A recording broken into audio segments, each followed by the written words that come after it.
and welcome to the Glacially Musical Podcast. It is beer, metal, and apparently a little small amount of choking. As always, it is Nick Cameron of Glacially Musical and whatever the hell else I do, joined by my good friend Keefy. Shit. What? Keefy Choker.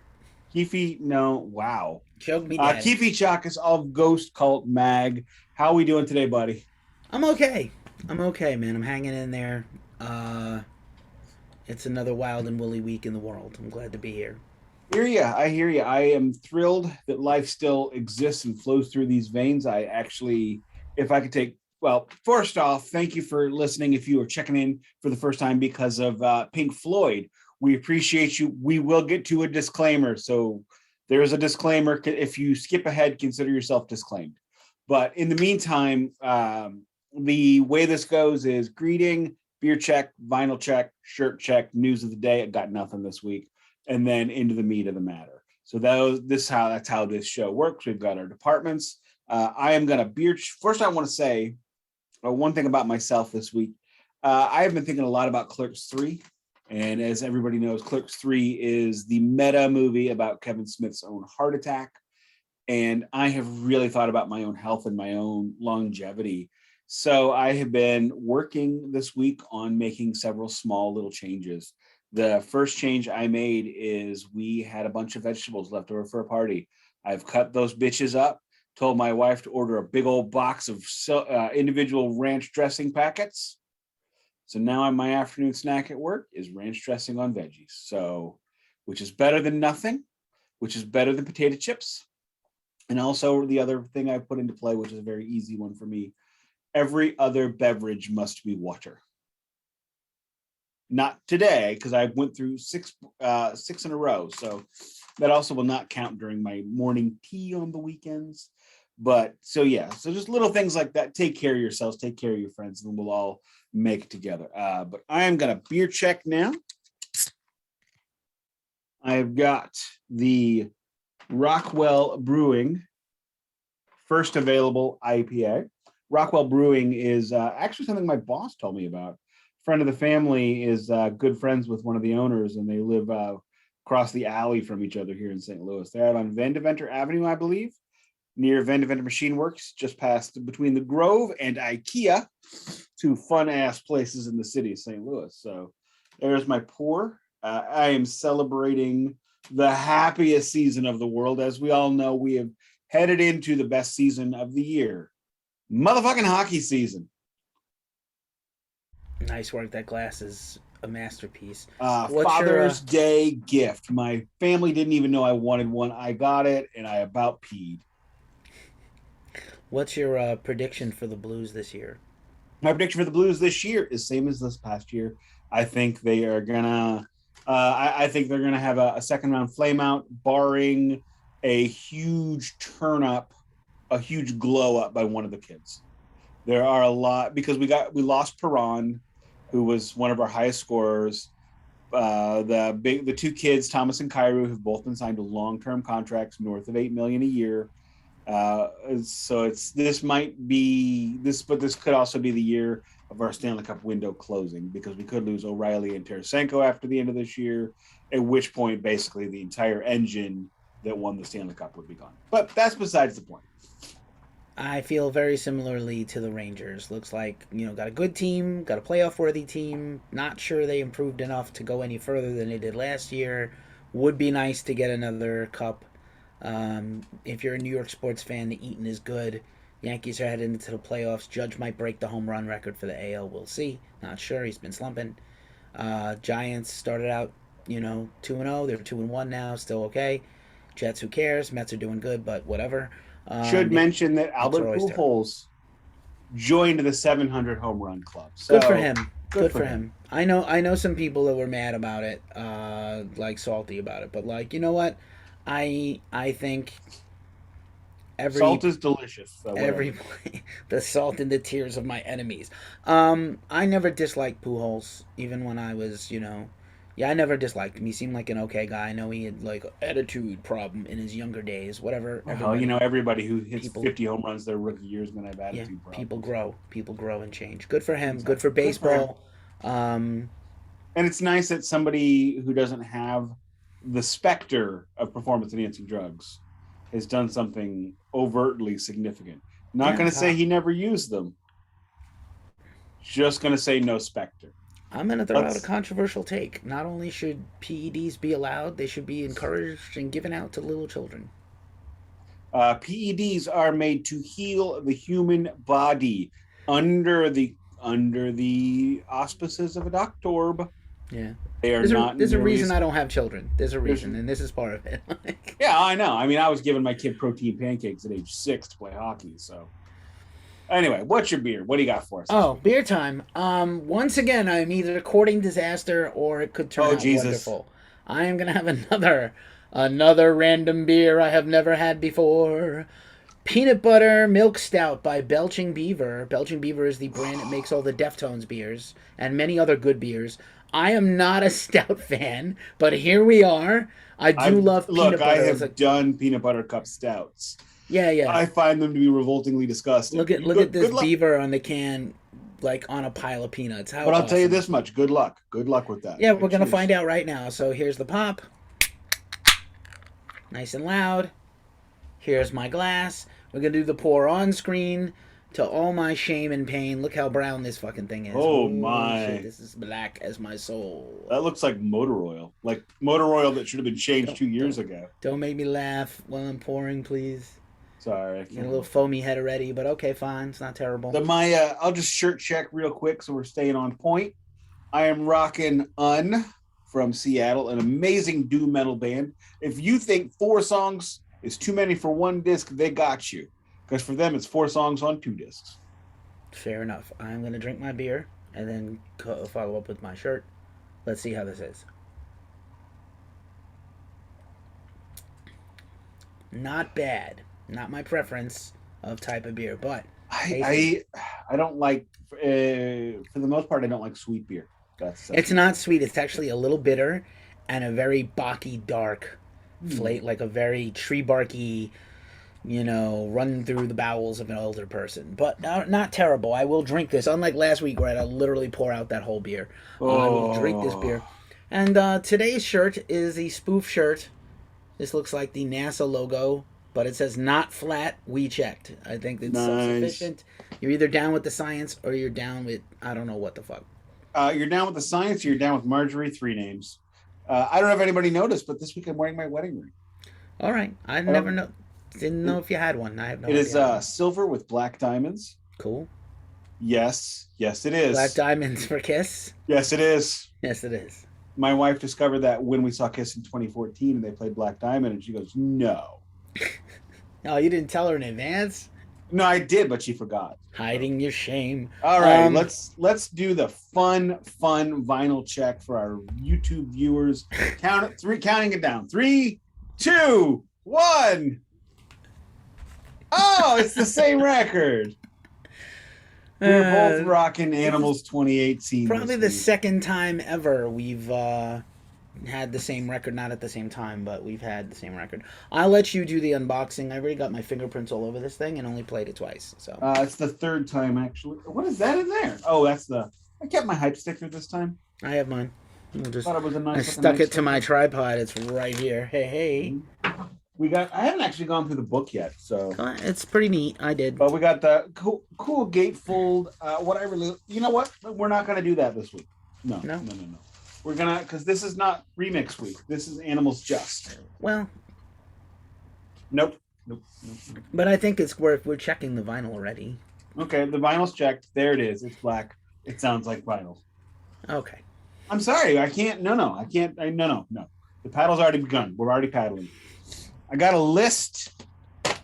He's got notes, folks. He's got notes. An outline. It's not, and that's not on there. So did you say you had no news? I have no news this week. If you want to pop out a couple quickies. I'm trying to think if there's anything worth talking about. I'm. Oh, there is. We got to talk about Metallica. Sorry.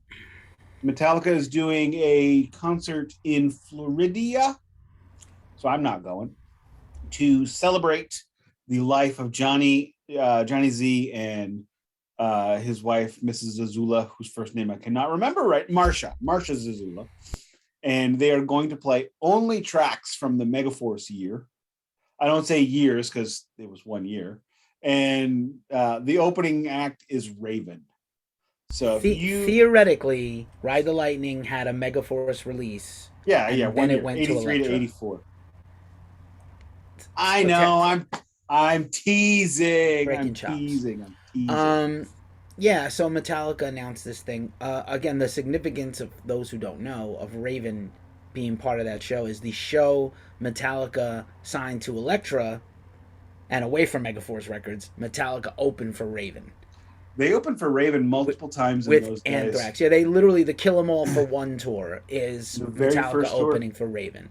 Metallica's first national tour, which led them to come to New York and get discovered by Michael Alago, and the rest is history. All right, I'm going to give a hot take on Raven. Then I'm going to shut my yapper till it's time to talk animals. Unless Keefy talks too long, because I'm whip cracking this week. Raven is way better now than they were then.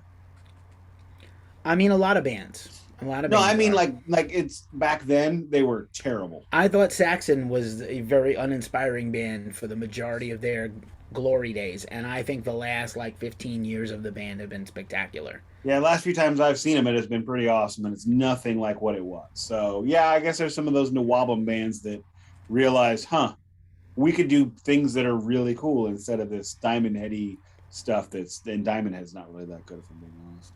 Hot take: New Wabum, one good record, Diamond Head, not as amazing as people want you to think it is. Their last not terrible, was pretty good. Not terrible. They have a new singer in the band that's young and very energetic, but not a.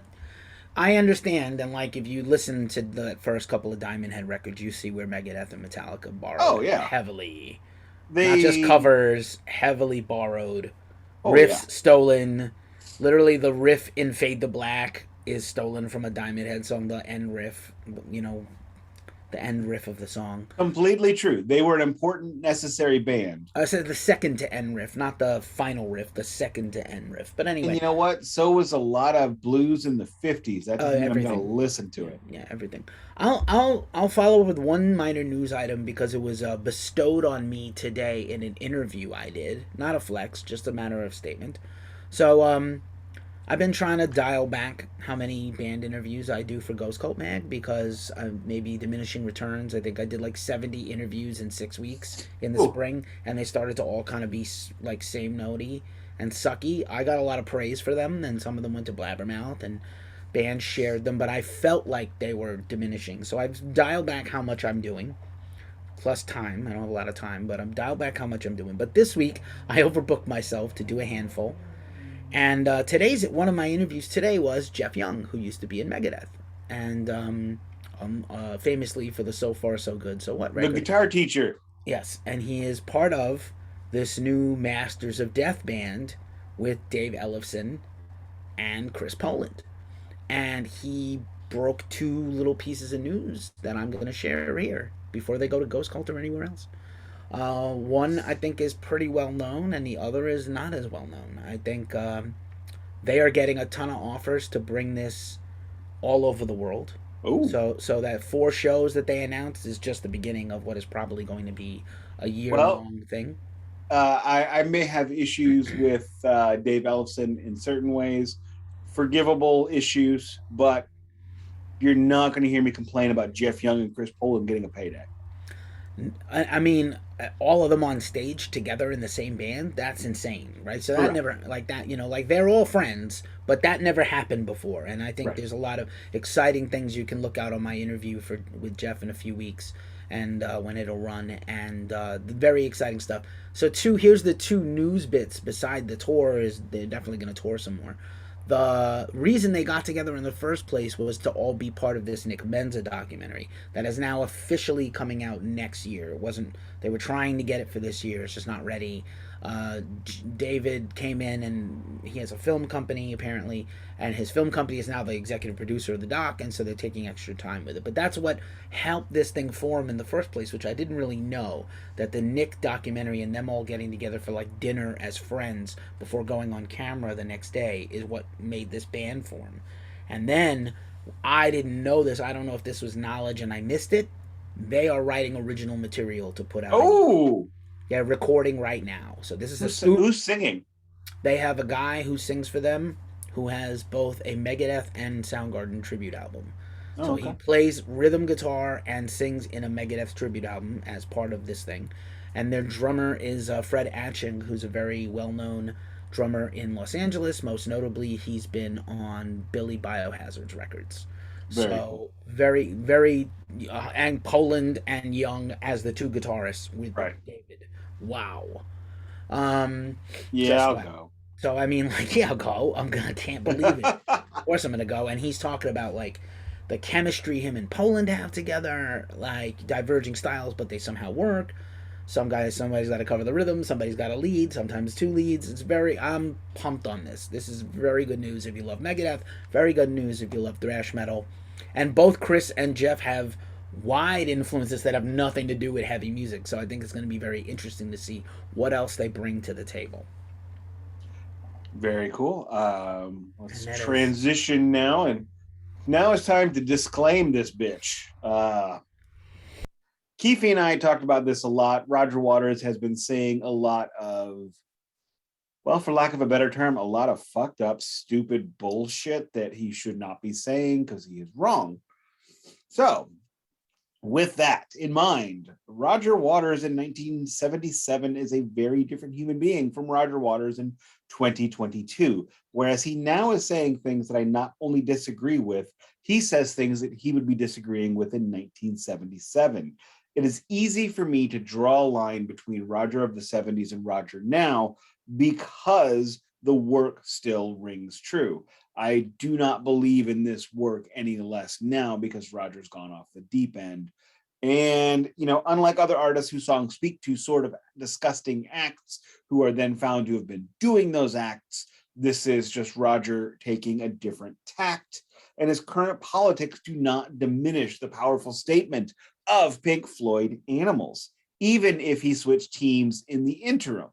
So, this album is still this album. The meaning is still the meaning. And, I choose to believe, and I will not research this because I don't want to meet my heroes, as it were. I choose to believe that Roger is trolling. He is being Brian from Family Guy in 2010 when Obama won, and he went to be a conservative to be contrarian because I don't think he's this stupid. Maybe he is. Moving forward, disclaimed. Roger 2022 politics denounced. fair enough. I'll just add briefly. I can say nothing better than what you just did, but I will just say that I don't think, clearly, us covering this series and still loving Pink Floyd has nothing to do with Roger and his personal stances. Some of his stuff is spot on, some of it is way off, and on the wrong side of history. But okay, this is a very weird and bizarre time when people who used to be our heroes are saying outlandish shit. And he's certainly free to think and feel and say outlandish shit. I don't have to agree with it. I'm not going to let it taint my love for this band and the music that I grew up on. And the timelessness of the Animals album and the meaning of the album surely has nothing to do with the whatever the hell it is he's talking about today and things. So please don't, Correct. again, judge slowly, judge us slowly for doing this series. We're not trying to court controversy or be, slammed for this. We're not standing Roger by supporting this album. We've been talking about this album. I think from the moment I joined as a co-host, the second thing out of Nick's mouth is Pink Floyd series, and we've avoided doing one because we both love this band to we absurd wanted ends. we wanted to do something special for Pink Floyd. We didn't want to just do, it would have been very easy for us to do a run of Dark Side through Final Cut. and just jerked off all over everything. It would have been easy for us to have a back and forth about David or Roger. There are so many easy topics. This topic I find interesting because we have the continuing feud between the band over the course of now 45 years for this record alone. We have the genesis of what becomes the Wall, and then we have, somebody pulling a George Lucas. So the series as it is, this week we are now going to discuss Animals. Next week we're going to discuss Animals 2018. And then the week after we are going to discuss the Animals in the Flesh Tour, Montreal. Yes, Montreal, where they all said, Sacre Bleu, Roger, spit on that guy. He did more than that. He did more than spit on a guy. Montreal, best bagels in the world or second to New York? This is a debate that will never end. Bagels are bread. Bread is a flavor device. It doesn't matter. Alrighty then. Protein guy. Anyway, so let's start at the beginning.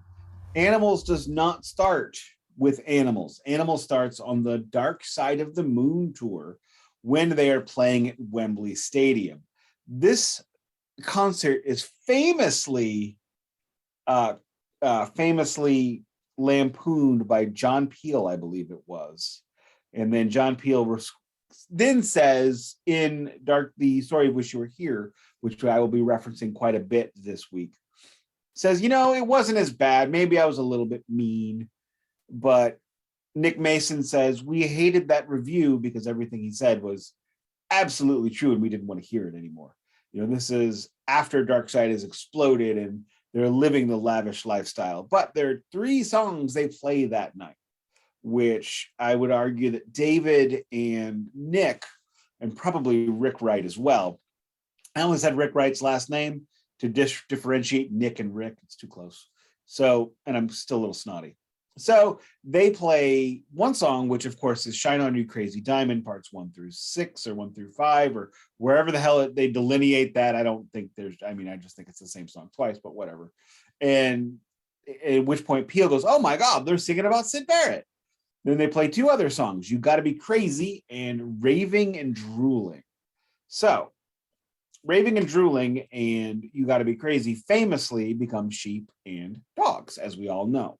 And Pink Floyd has even released those recordings in the Wish You Were Here immersion box set. So Raving and Drooling and You Gotta Be Crazy are now official Pink Floyd songs, which I think is another little jab at Roger, and we'll get to that in a minute. So anything you want to drop about this show that you're aware of that I have not mentioned? Well, not just so much this show, but just to kind of understand the transition that's happened from the band that had Sid into a record and a half and the shadow he cast over Roger and David, to David becoming a full-fledged member of the band, to the sort of interim period where it's like space rock, soundtrack band, music concrete, weirdo-ness, avant-garde, Adam Hart Mother, progressive rock, Adam Hart Mother, and a few other things.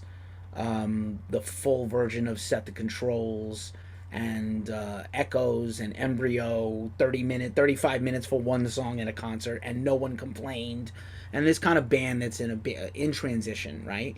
But there's no way they could be that band on the Dark Side tour, because that kind of music does not sell. No, but they coalesced into this thing that was all the things they were before, but this new thing also, and that is Dark Side. And they were, to sort of get ready for this series, I reopened up my book. This is here, my Nick Mason book. I read that this year. I know you did. This is Inside Out, and so I reread the chapters from Dark Side to Animals, and at one point they were losing money because the label couldn't print the albums fast enough to sell the Dark Side albums. This was a phenomenon like you can't imagine. The biggest hype records you can imagine in our recent lifetime, which would be like a BTS or something. That's how big this was. They couldn't make the records physically fast enough. I don't think we've had anything in our lifetime. Well, Thriller, I think, is one.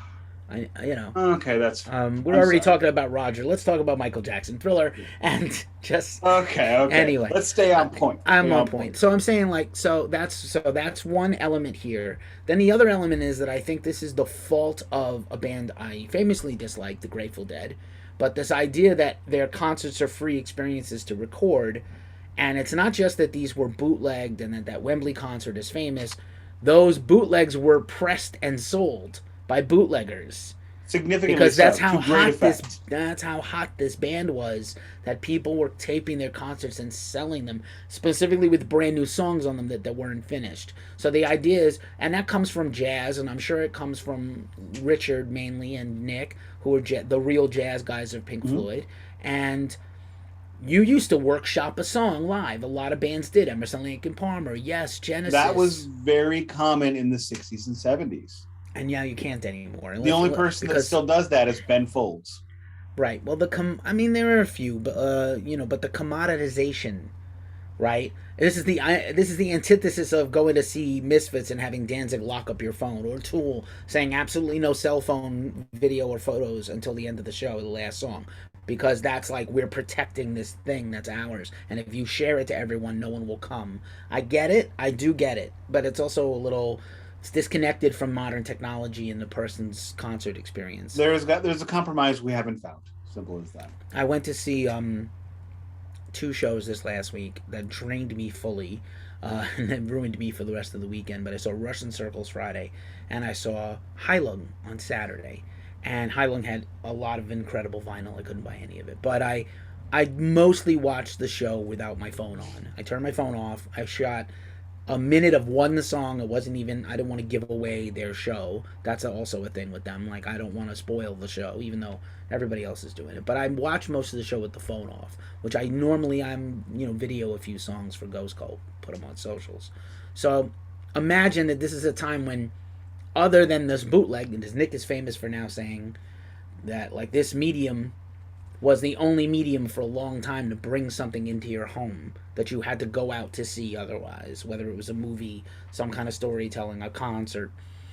So these bootlegs are the sort of illegal YouTube video of back Mm-hmm. then, of 50 years ago. And So they weren't the exorbitant priced knickknacks they are now. right, or but also there wasn't a culture around gouging for them because there wasn't a Right. device that was able to do. There was no eBay and there was no Discogs.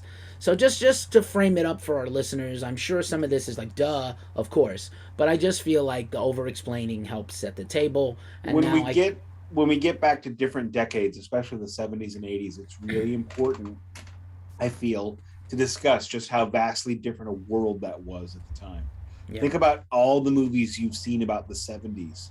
What are they doing? They're going to concerts, they're buying records, they're listening to music, they're talking about bands, because that's it. So sorry, I No, apologize for you're good. No, interrupting. you're good. So I'm just bringing us up to like, so these songs, not just that they were played live. Wow, I'm hearing a brand new song for the first time ever. You know what that feels like. It usually feels pretty cool if you like the band and the song is halfway decent. There's definitely been a couple of times when I was like, ugh, I don't like this. Metallica, please don't play a new song live. Lords of Summer, awful. Oh, But the Lords of Summer, no, yeah. stop it. That Ah, song, no, that song is verboten. verboten. Watch All it be right, on the next Metallica vinyl. I'm Just to taking punish over. you. I'm taking over now since you did that. You go right ahead. I was about to give it back to you. It's all Thank you. yours. Well, then this works out. So yeah, so they're playing these new songs, and also another thing is worth pointing out was this is a time when you could keep a secret. They play Raving and Drooling one night. That does not mean it's not on YouTube. It's not immediately broadcast across the globe. So it gets out, it goes around, and I think that probably got Roger's goat a little bit. One of the things about Roger, and everything I say, Roger is this. Roger clearly does this. Roger feels this way.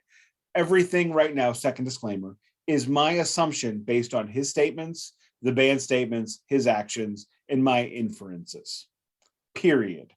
So I think Roger is a bit of a fragile man and a fragile human being and can be broken and then stomp his foot. So we get to Dark Side. One of the things we did not mention about Dark Side is this is the first Pink Floyd record that is thematic. They took Atom Heart Mother side 1, Metal side 2, and they went, we'd have these giant long songs with all these movements. Why don't we do 12 songs? And that's what Dark Side was. Keefy recently asked, what's your favorite song on Dark Side? And I had to be a dick. None of them. It's one song. But I mean, I believe it. It's Dark Side. I hate hearing a song. I want to hear the album. And it's a thematic album, if not conceptual, if not a concept album. And Roger is thrilled by this. Roger wrote all the lyrics. So he goes into the next recording session and he wants to do it again. Then, now we got to describe the Wish You Were Here sessions as described by Nick, Rick, Roger, and David. And a lady who came in to take photos one day. I believe the first and operative word was excruciating. Yes, because 3 of the 4 dudes had nothing. And they were not shy about saying, we had nothing. Roger feels at this moment, Pink Floyd is done. Roger also feels that at this point in time, Pink Floyd is money. So, Razor's Edge. David described it as, we weren't doing anything, and considering how driven Roger was, especially at that time, it had to have been even worse for him than it was for us. So Roger's doing all the work. Roger's putting everything together. Then Nick, Rick, and Dave go, hey, what about these 2 songs? We think those 2 songs and Shine on You Crazy Diamond, boom, 3 movements, nailed it. Roger fights that because Roger fights everything that he does not create. If Roger doesn't create it, it is evil. But let's discuss those. So Roger's idea is this album is about loss and loneliness. I would argue that Wish You Were Here is definitely about loss. Obviously, Shine on You Crazy Diamond. Welcome to the Machine and Have a Cigar are also about a different kind. They're about loss, not of a human, but of their own innocence. Because those are the laments of an art rock band that are now a top 40 band, top 10 band, top 5 band.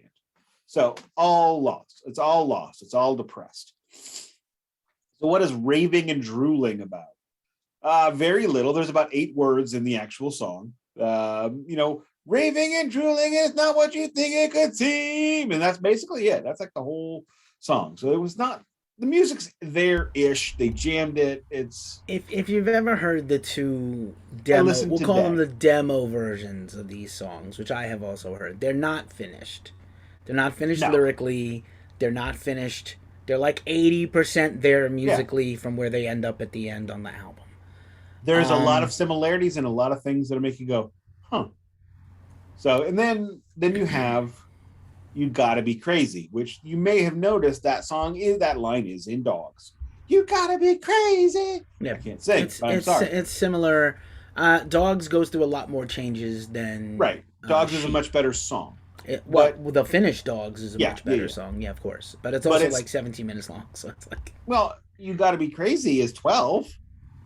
Yeah, it was intended to be... it's long. It's definitely over 10. It was intended to be lengthy.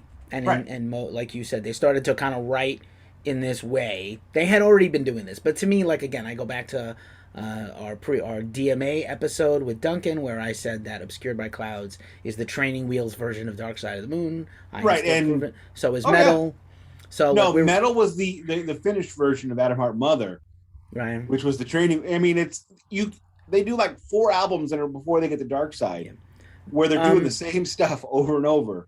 It just gets better each time. Yeah, of course. And I mean, like, I have to throw out a disclaimer, which is that Wish You Were Here is my favorite, not just my favorite Pink Floyd record, it's my favorite record. So, goddamn masterpiece. I'm going to restrain myself from overdoing it talking about Wish You Were Here, because it's not the topic, but it is important.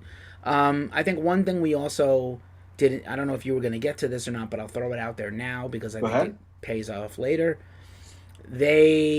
While they were like bereft of ideas, right? So they're touring, they're making money, they're not really seeing the money, but they're supposedly making gads of money. and can't print the records fast enough, and people are bootlegging their shows and selling them faster than they could put out a new the record. So there's pressure, there's internal pressure, there's bullshit with them starting to become a thing, or it already was. So they go in for some sessions. They're like, we don't have any songs, but let's just see what we can come up with the old school Pink Floyd way, which is let's just walk in the studio and make something. Yeah, Because up until the next album, they had unlimited studio time. they also made their own studio in time for the follow up, but Because that deal ended. the money, the money thing started to become like, oh, and also like they, we would almost could do a whole episode on this, how UBS had a bank scandal and bankrupted a whole bunch of bands, including Pink Floyd. There's a lot of the financial stuff we could talk about, and those are all huge rabbit holes. Yeah, but not now. I'm going to avoid them all. But here's my really quick point, and then I'm going to kick it back to you to steer this, which is second beer. Second beer. What you got there? Trader Joe's Bosun Double IPA. Bosun. The word is Bosun. Swain. The word is Bosun. Okay. So they would go in the studio from even the Sid days and just make a thing. And so that's how you get like Power Talk H and things like that, and several small species.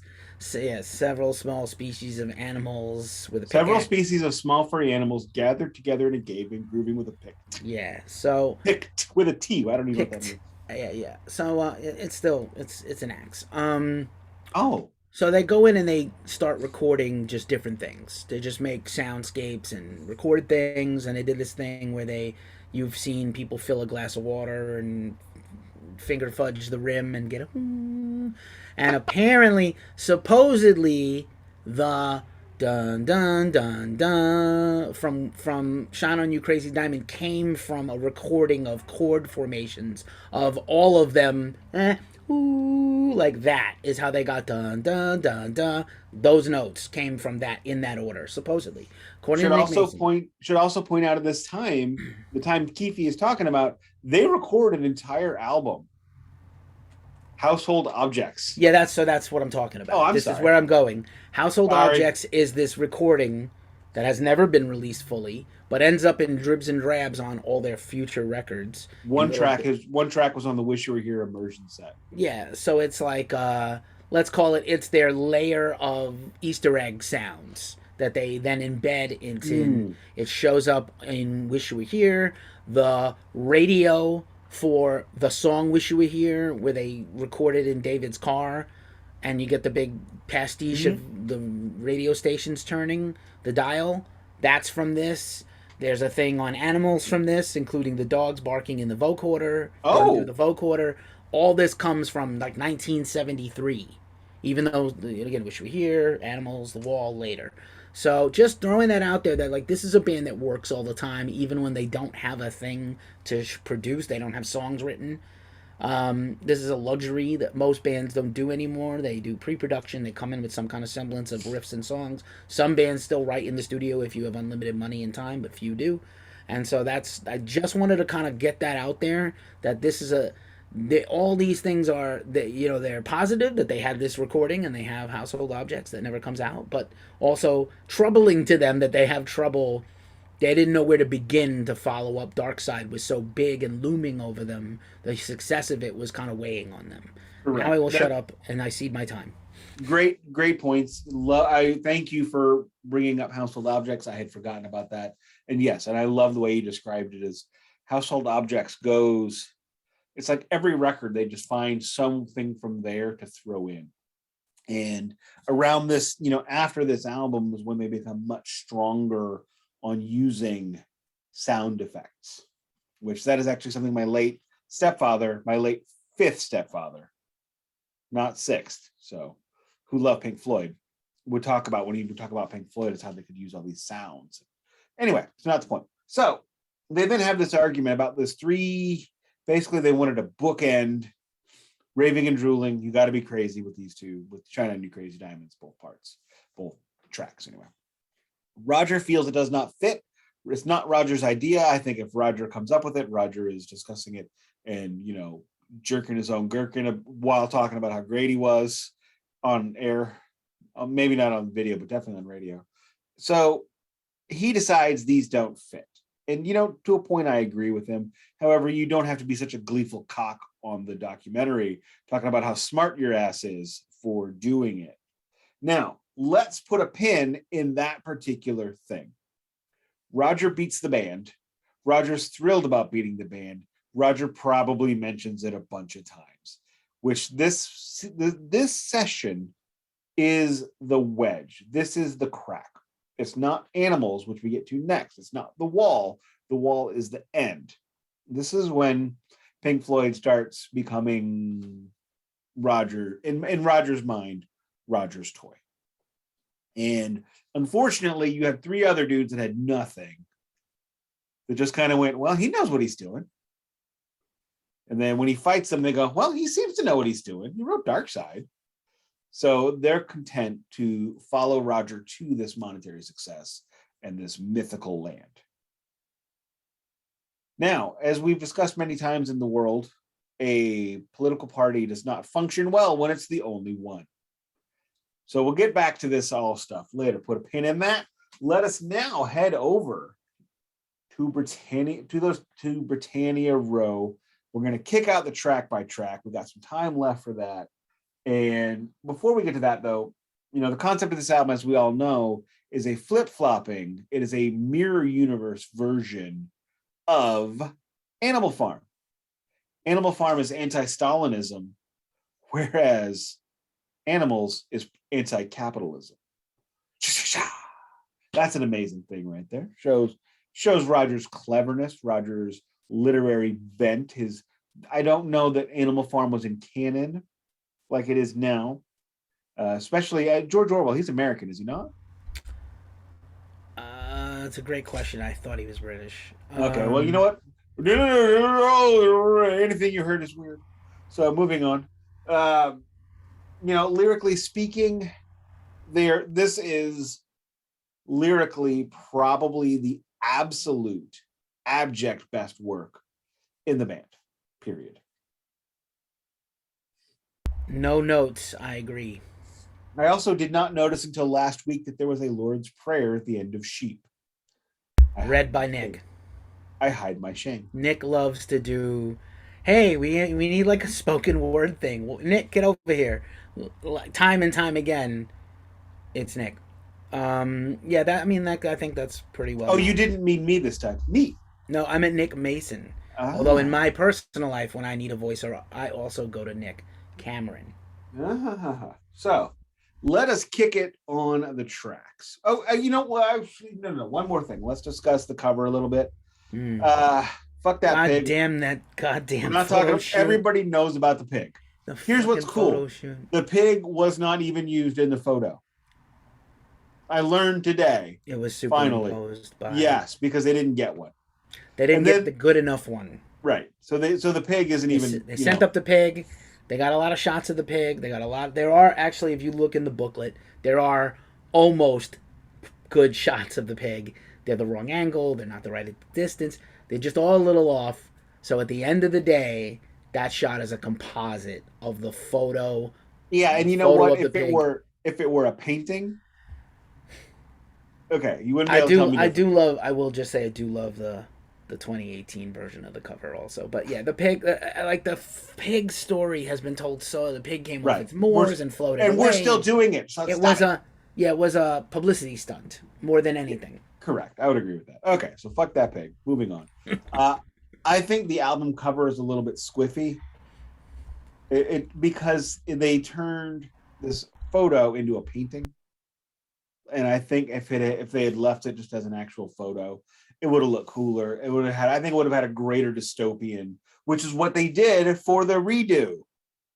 They left it as if they took a photo of what it looks like now, although now is way more. Okay, next week. I'm sorry. I will say that it is the least impressive album cover of the Hypnosis album covers. It's Roger's. Roger. They worked on it. They worked on it. Yeah. It's Roger and Hypnosis. It's not Roger directed, which I also think is like stop letting him do that. But Roger directed Hypnosis's execution. Okay, Fair enough. It's not. I don't like the Final Cut album cover at all. I understand its purpose, so I'm not counting that one. But I'm gonna just say like, I like that one. eh, It only it okay. If I didn't it know only works if why, you're Roger. it only works if you understand what's on the album before you open it. I know. Which Well, means that you know what, take it back. That means it doesn't work. I don't need to be right, but in this case, okay. No, you Go are right. I was wrong. Look, I worked it out with reason. Okay, so track by track track. one, Pigs on the Wing. Oh my god. Okay, what do you got to say about this one? I don't like this one. Pigs. Well, Pigs on the Wing 1 and 2 is a love song to Roger's first wife. Not However, if you're going to compare marriage and love and unconditional love to bombers during World War II, and the pigs on the wing are the bombs under the wings of bombers, okay. that says all kinds of messed up stuff about Roger's view on love and his love life. But Correct me it's if I'm wrong, supposed to but he be. just got married for the It, sixth time. it was supposed to be. It was supposed to be like a love song to his current wife at the time, his first wife at the time, Caroline. She's the mother of like his kids. Well, I have Harry, I believe. Yeah, and this that is definitely messed up to a degree that I don't think I can conceptualize. Oh, my love for you is like a bomb. It's gonna kill people. And by the way, my dad died in the war under bombs. Wait a minute, what the fuck? Whoa. Oh, through the looking glass. Let's move on to dogs. One of my favorite things about dogs is famously used in a scene in WKRP in Cincinnati, which we discussed. You know, Johnny Fever sitting there listening to dogs, and God, what's his name? Carlson. Mr. Carlson comes in and he goes, I'm not familiar with this orchestra. What's their name? Pink Floyd. And it's like, are there dogs on the track? Maybe. He's like, maybe. That's not actually what he said, but it's amazing. Yeah, it is And amazing. I'm gonna let you take over on this one. Oh, yeah, sure. Dogs is so. If you have read Animal Farm and you are any inclination of a Marxist and a socialist, not a bad word to me, but to others, Dogs is the preeminent pinnacle Marxist diatribe. It is the Marxist dialectic. There's the haves and the have-nots. To become a have, you have to be a cutthroat, murderous shark of a business person, where you screw the other person. I'm trying to paraphrase George Carlin. You fuck the other guy before he fucks you, And that's and why I could not succeed in my first sales job, this because is why. the slogan was, "There's only room in this deal for one lie, Yeah, yours." coffee is for closers, right? Glenn Coffee's for Gary, Glenn closers. Ross. I can't. I struggle in the corporate world because at the end of the day, it's like a square peg in a round hole for me. I can't fully do it. I can do it. I can pretend to do it. I'm really not comfortable in that world. I can pretend. And a lot of people are. And then there's a whole culture that the lyrics run down. And so this is a beautiful marriage of Rogers' anti-authoritarian, anti-commercialism, anti-capitalist lyrics. And then I'm also going to say the wonderful arrangement of the music, especially the dichotomy of the first 2/3 of the song sung by David, the greatest vocalist in the band, and Yes. Rogers' anguished delivery toward the end, especially that last stanza. Chef's kiss. I wish they had done more of this where they traded lyrics and vocals and stuff. They did a lot of that in the Sid days where maybe someone else would take a verse or a song and then on somebody else's song they wrote. Like, who's the best person to deliver this? And I feel like Dogs is one of the masterpiece. I mean, like in a whole career of masterpieces, Dogs is incredible. If you really think about it, every single piece of it. That this, it's hard to say a 17-minute song is abject perfection unless it's this one, because this song is abject perfection. When you talk about it, I get chills thinking about this song. David's guitar solos, David's leads, his melodies, in his vocals, yes. And the lyrically, conceptually, the idea of somebody, you're just gonna die, and you're gonna die with the weight. The stone is what you've done. It's I would make the argument that is a reference to Ebenezer Scrooge and Jacob Marley. Could be mistaken, but that's my Right, opinion. the A Christmas Carol, the chains of Jacob Marley, right? Correct. Fun fact that a lot of people don't know, that repeated line, dragged down by the stone, right before the long break in the middle of the song with the dogs barking. There's that drony, repeated stone, stone, stone that comes back later on the Ooh, wall. ooh. Sorry, I get chills thinking about that Comes back, yeah, moment. comes back later on the wall in There's Nobody Home, right? It's very subtle, and you gotta like wait to hear it. But when you hear it, you know that's a callback to Animals and why. And so I think that some of the ideas, and Roger has always had some of these ideas have been fomenting in him forever, right? Like across all his songs. But I think a lot of the things on Animals come to, like, they're fully realized, but they're repeated again even more on the wall in a good way. Yes, and this one, I loved the chaos of the instrumental section, which to me symbolizes what the businessman is now dealing with in his head now that he's just an old man. Anyway, let's flip the record, move on to probably Roger's favorite, a song he still plays live and has played live more than Pink Floyd ever did, or Triple Time. He's played this one, and he's played Dogs and Pigs more than Pink Floyd did. I don't think he's ever really touched Sheep to speak of, but that's besides the point. I figured on the last tour, Us and Them, you might as well. Well, shit, you're already 2/3 of the way there. You might as well just finish it off. But so we get Pigs, three different ones, and a lot of times when people talk about this record, you hear about this is Pink Floyd's response to the punk movement. This is, I think, no. I think, when you had alluded to or flat out mentioned all of the business going on with their dollars being stolen from them. And then you figure in Wish You Were Here, they're discussing having their lives stolen from them.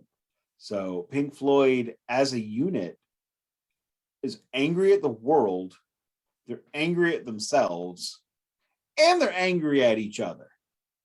Because here they have achieved this pinnacle, and they're not, it's everybody thinks that if all your dreams come true, all your problems are solved. And it took them 10 years to learn, nope.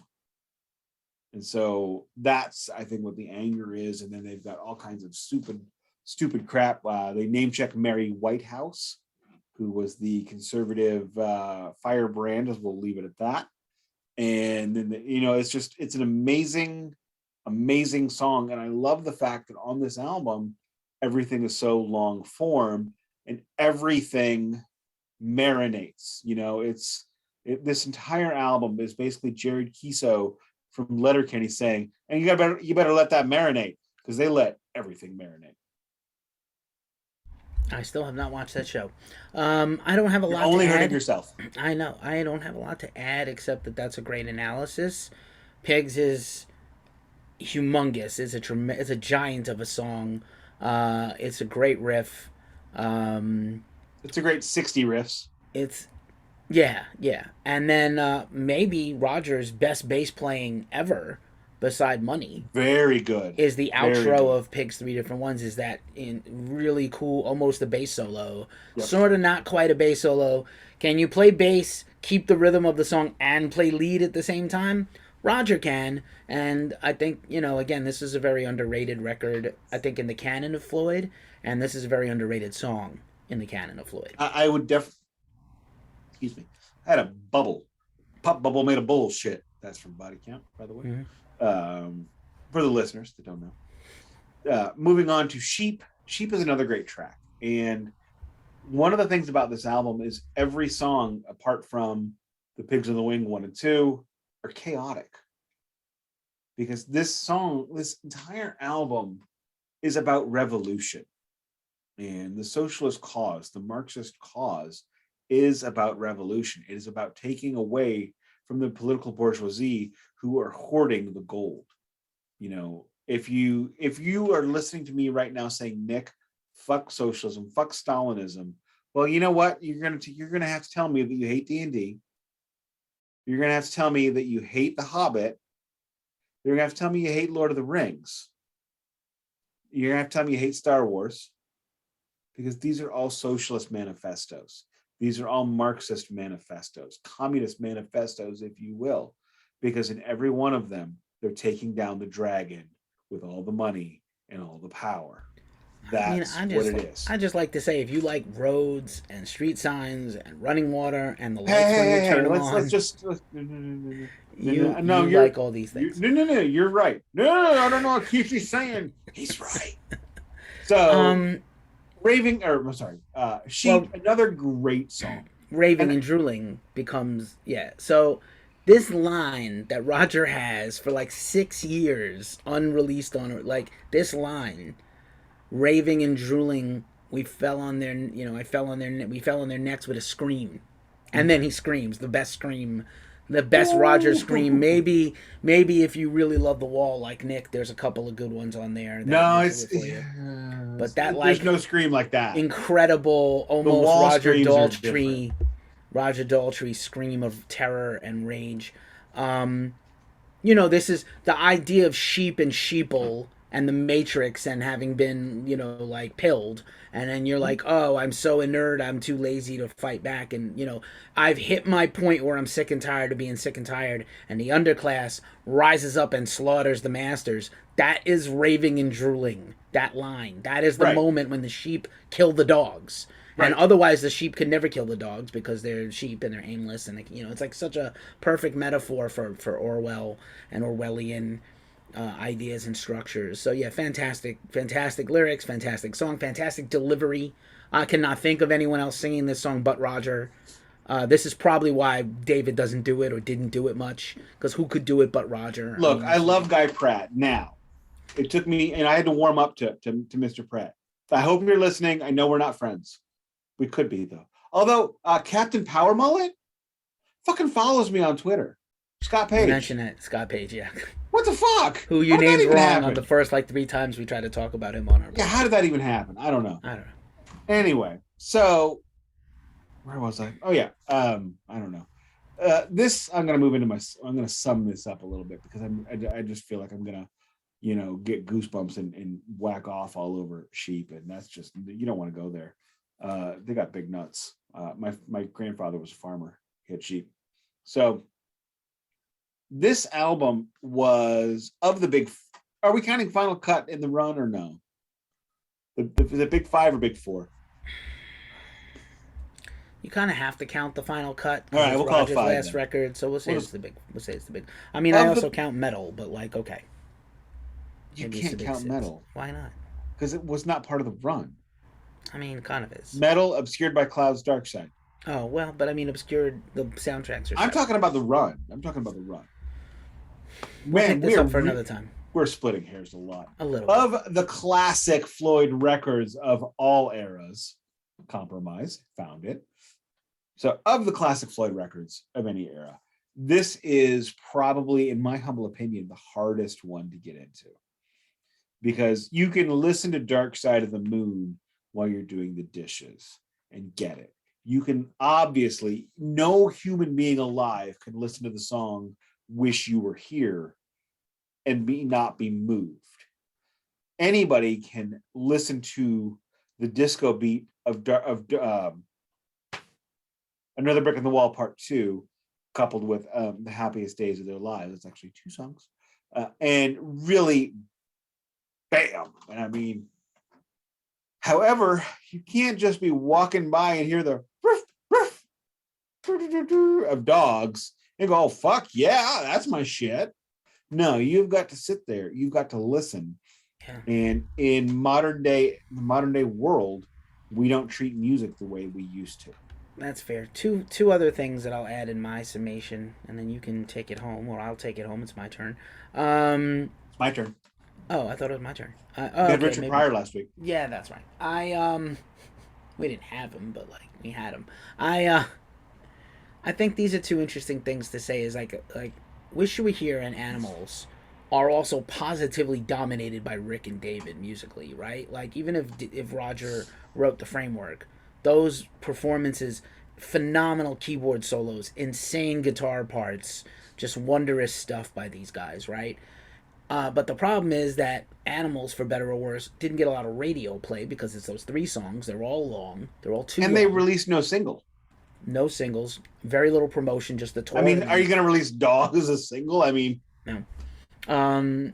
They were rarely played outside of the full record, outside of things. So I think a lot of people don't have that frame of reference. it's of the classic records, it's lost. A little bit, A which is little bit. weird because I Yeah. think now it's going to get its day, but it was kind of overshadowed. And again, the Dark Side, huge. Wish You Were Here, beloved. The Wall, immense, complex. I The will say Wall is a whole other thing. a whole thing. I will say that the one area where Roger completely leveled up is as a lyricist, and as we discussed, as a lyricist, Animals is complex. It's socio-political, geopolitical. You got to pay attention to what he's saying. And again, some of the references, Mary Whitehouse, things are dated a little to the time. They're stamped to the time, but like he leveled up as a lyricist, which is saying a lot. No, After those other he two did not records. level up. I think that's unfair. I think he achieved his final form. He's never bested this, but he's equaled it, and he's always chasing it.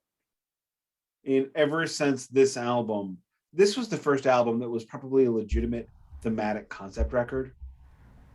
And every record since then, he has chased that down. That's fair.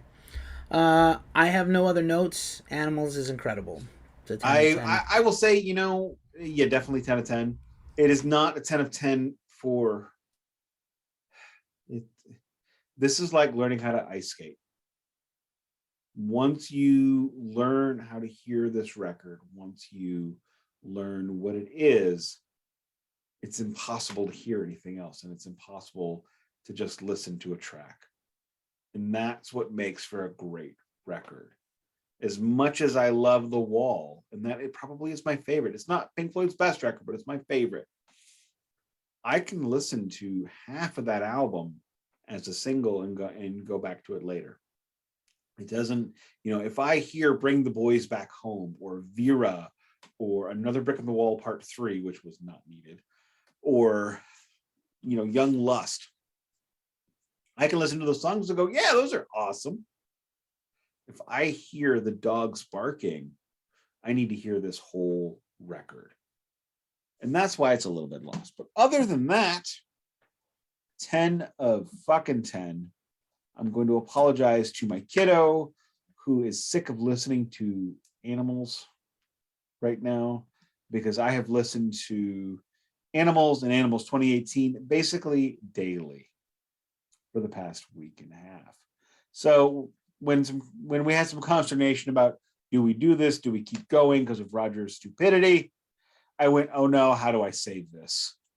Because I did not want her torture to go in vain. And when I told her, she went, no, you have to do this. I sat through Animals how many times? So, kiddo, this is for you. And this is for everyone else. Thank you very much for listening. If you are still here, I love you as much as I love my left sock. Oh, wait, no, my right sock. My left sock is an off-brand. My right sock is a Puma. I love you as much as I love my right sock. Thank you very much for listening.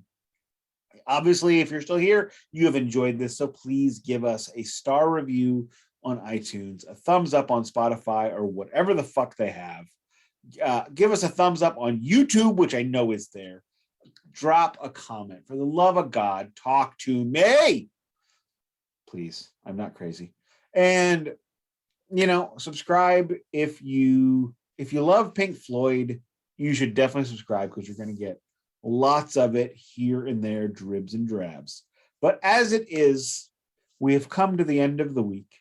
Thank you for listening. Come back and see us again. The Clampets love you. I love you. Keefy loves you. And as we always say, we don't play in Peoria, but the President's Cup championed defending President's Cup champion, Peoria Rivermen 2. This has been the Glacier Musical Podcast, does not play in Peoria.